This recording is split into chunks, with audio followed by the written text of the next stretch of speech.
Hey there, Unit 2 VM Numeracy crew, obviously Taz here.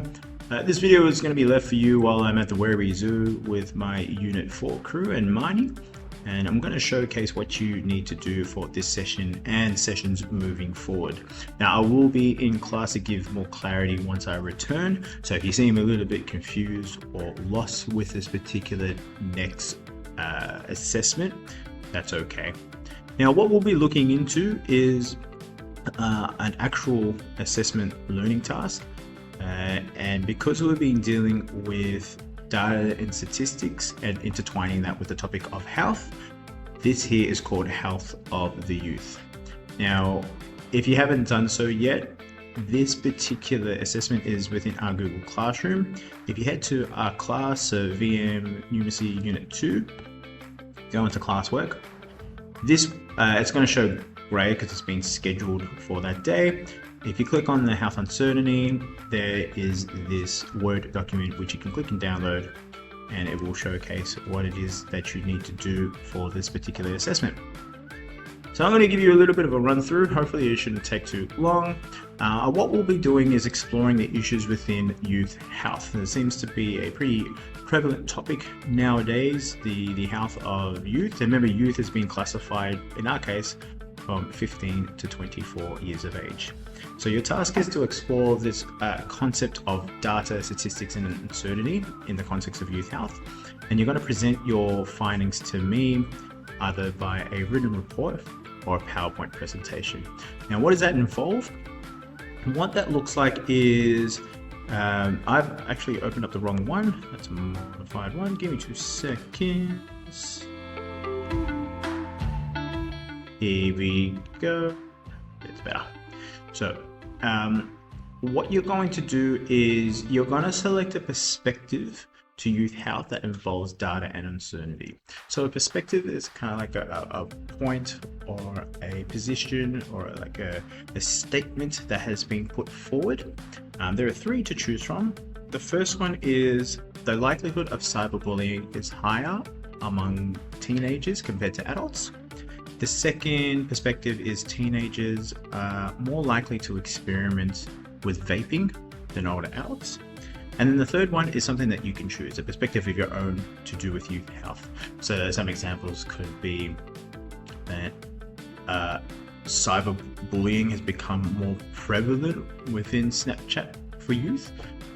Or another one could be there is an uprise in video gaming and lack of sleep with youth. Now these are just, the last 2 are just some I just pulled out at random. You can explore your own, you can use Google to help you out.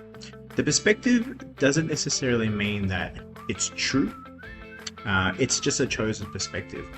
What your aim is to showcase if that statement holds any validity to it through data. And we've gone through ways in which we can present data, specifically numerical data. We've got all the toolkits to be able to create associations, dot plots, line of best fit, all of those concepts which we explored before within this topic. You are now going to use that, choose a perspective, and try to showcase if that perspective holds any validity to it.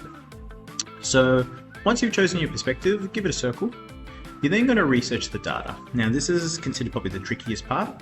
You're going to gather data from reliable sources. You can make up your own data if you wish to, but I don't think that's the best approach if you really want to explore this topic. This is just kind of put there as a last resort if you're kind of feeling a bit stuck. Do some research, and you're going to do this research to either support or disprove your chosen perspective. So maybe, like, say for instance, the second one, teenagers are more likely to experiment with vaping than older adults. That might not be the case. This research, what you're going to do is look for statistical data or any type of study of any sort, or any type of report that provides some type of insight into the likelihood of current or future events or outcomes related to your perspective. So maybe there could be some stuff about projections of where vaping is heading towards, I know that there are some news articles out there that show the timelines of when vaping became more prevalent. I'm just taking vaping as the example. Vaping became more prevalent, and then when the government stepped in, so maybe you might see some fluctuations rather within your data that you research. It just really depends on what your sources are and trying to gather that data. Okay. But the biggest thing, and the whole thing with last topic of seeing if there's any type of correlation or association between those two different sets of data. So teenagers are more likely to experiment with vaping than older adults. Maybe the types of data you can look into is what is your age and how many vape puffs do you take per day. And you can try to average this out. If you can find data on that, that'd be awesome. The likelihood of cyberbullying is higher among teenagers compared to adults. Maybe you can look into cyberbullying amounts and then compare that to an age range, not just with youth, but with like adults as well. If that data is available, hopefully you can find that. If you're finding you're getting a little bit stuck, you can then choose your own perspective, and even then you can create your own survey. You can stick to the youth of village high school and maybe come up with some type of correlation between one thing and the other thing and try to prove or disprove it. Now, once you've got your data, you're going to analyze this data. You're going to use all the toolkits that we've explored within our previous classes, calculating probabilities, averages, mean, median, mode, etc. And then you're going to see how good your analysis skills are. So how confident can you be with the data that you've collected, either resource-wise or conducting surveys yourself? That's when you head to the next step, number 4, and you're going to provide your argument. And based on gathering your data and analyzing it, you're going to present your argument either for or against your chosen perspective, and you're going to use the data that you have gathered to back that up. That is probably the main crux of this assessment. Then, once you've got all of that, how are you going to report it to me? Well, once you compiled your research, you've done your analysis, you provided your argument, you can either put this through a Microsoft Word document and literally type up your report. And there is a structure of how this is going to look like later down the track. Or you can do a PowerPoint presentation of some sort. Now, if you really want to do a poster, like an informative poster as well, you can do that. I don't mind. It doesn't say that there, but if you feel comfortable with creating a poster, I know some of you might, then that's an approach you can do as well. The really big thing is to make sure you can include visual aids or guides towards this. Visual data representation is much stronger than just a splurge of numbers or just a really dry basic report. So graphs, tables, stem and leaf plots, scatter plots, anything that you remember from our previous classes. Now we're going to ensure that report addresses 3 different outcomes, because you are trying to show satisfaction and competency in the 3 different outcomes. You demonstrate the importance of uncertainty in youth health. Okay.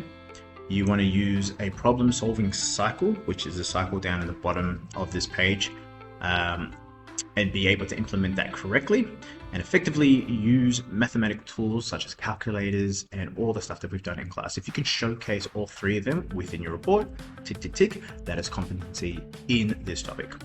These outcomes will be elaborated a bit more in class if you're feeling a little bit stuck. Now, it is highly recommended that you spend additional time outside of Prezo or class time trying to refine your report. And you want to ensure that all the maths analysis is accurate as possible, that you've got your hands on via research or conducting surveys, and making sure that you prepare your visual guides as accurately as possible. What your aim is to try to persuade your audience that your opinion, based on the data that you have collected, is correct. And I may refute or deny this, so be prepared to counter these arguments when you do present this to me. Now, the structure of the report is here, and I'll probably hone in on this a little bit more later down the track. What we'll do now, or what you guys need to make sure, is choose your perspective, and start researching this data. That is what you're going to be doing for today's session. All right, best of luck. See you in a bit.